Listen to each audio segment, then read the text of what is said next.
Clear হলাম? আগে আসো, ধাতুর ক্ষেত্রে কি হবে? লাস্ট শেলে সর্বশেষ শক্তি স্তরে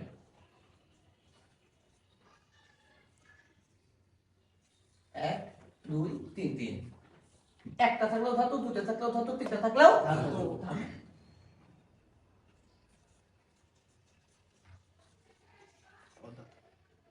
তুই চারটা থাকে অপধাতু, ধাতুও না অধাতুও না, মাঝখানে একটা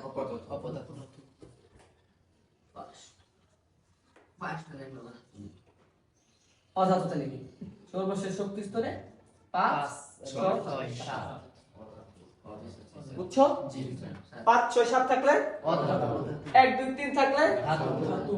এখন যদি বলা হয় যে তিনটা ধাতু দিয়ে দিল, যার লাস্ট শেলে একটা আছে, আবার যার লাস্ট শেলে দুইটা আছে, তিনটা আছে, এই তিনটা কি ধাতু না?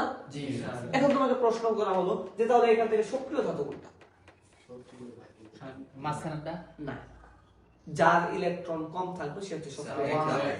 ধাতুর মধ্যে কিন্তু ধাতুর মধ্যে যার ইলেকট্রন কম, তাহলে ইলেকট্রন কম কার? 1 তারপরে 2 তারপরে 3। তাহলে সবথেকে সক্রিয়শীল ধাতু কে? 1। বুঝছো? জি স্যার। ক্লিয়ার? জি। এখন আসো অপধাতু তো চারটা থাকবে। জি। অধাতুর ক্ষেত্রে 5 6 7।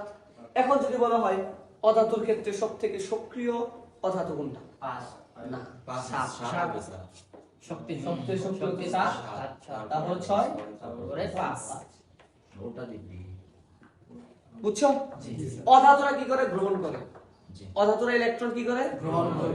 দেখো আজকে ক্লাসটা কিন্তু খুব ইম্পর্টেন্ট, কথাগুলো মাথায় রাখবা।